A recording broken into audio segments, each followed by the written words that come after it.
Hi friends, இப்போது மத்திய அரசு கொண்டு வந்த ஒரு ஆப்பை பற்றி தான் நம்ம பார்க்க போகிறோம். கபாஸ் கிசான் செயலி அப்படின்னு ஒரு செயலியை மத்திய ஜவுளித்துறை அமைச்சகம் அறிமுகப்படுத்தியிருக்காங்க. இதோடைய நோக்கம் என்ன அப்படின்னா, பருத்தி கொள்முதலை ஆதரிக்கணும் அப்படிங்கிறதுக்கான ஒரு ஆப் தாங்க இது. இதனால் விவசாயிகள் பயனடைகிறாங்க. விவசாயிகளுடைய சுயப்பதிவு, கொள்முதல் கால ஒதுக்கீடு இதெல்லாமே முன்பதிவாக பண்ணி வச்சுருப்பாங்க.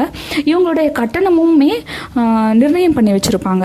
அப்போது விவசாயிகள்கிட்ட ஒரு வெளிப்படைத்தன்மையை உறுதி செய்கிற மாதிரி இருக்கும். அது மட்டும் இல்லாமல் ஆவணம் சார்ந்த வேலைகளை குறைச்சி விவசாயிகள் அவசர காலத்தில் அவங்களுடைய விற்பனையை தடுக்கிறது தான் இதோடைய நோக்கமாகவே இருக்குது. இப்போது இந்த கொஷினை எங்கே நம்ம பயன்படுத்திக்கலாம் அப்படின்னா, குரூப் 2 மெயின்ஸில் 3 மார்க் அப்படின்னு சொல்லிட்டு நமக்கு ஒரு கொஷின் கேட்பாங்க. இப்போ இருக்குது, அதுக்கு இந்த கொஷின் பயன்படும். அது மட்டும் இல்லாமல் ப்ரிலிம்ஸ்க்கும் இந்த கொஷின் எதிர்பார்க்கலாம்.